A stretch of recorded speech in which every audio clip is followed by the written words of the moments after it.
Andhra Pradesh cabinet meeting జరిగింది. Party శాసనసభ్యులందరూ పల్లె నిద్ర చేయాలని పిలుపునిస్తున్నారు చంద్రబాబు నాయుడు.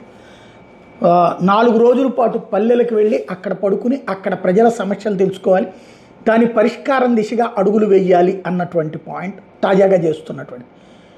వాస్తవానికి ఏ నాయకుడు ఇంట్లో కూర్చోవాలనుకోడు, జనంలోనే తిరగాలనుకుంటాడు, జనంతోనే మమేకం కావాలనుకుంటాడు. కానీ సమస్య ఎక్కడ వస్తుంది? ఆ జనం కోరే కోరికలు తీర్చడం. ఇప్పుడు ఓ పల్లె ప్రాంతానికి వెళ్తే ఇదివరకటి రోజుల్లో జగన్ టీంని రోడ్డు మీదకి వెళ్ళమంటే వచ్చిన ప్రాబ్లం ఏంటయ్యా అంటే వాలంటీర్ ఇస్తున్నాడు, మమ్మల్ని ఎక్కడ పట్టించుకుంటారని.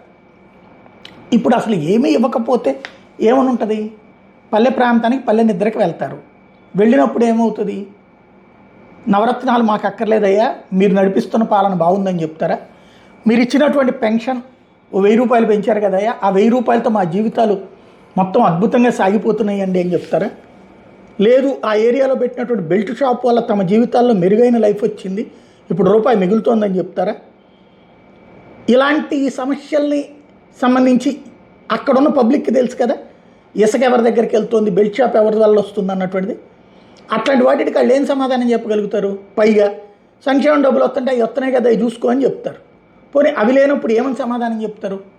కాకపోతే చెయ్యమని అయితే చంద్రబాబు చెప్తారు, మరి వీళ్ళు వెళ్తారా లేదా అన్నటువంటి పాయింట్ ఇక్కడ కీలకమైనటువంటి అంశం.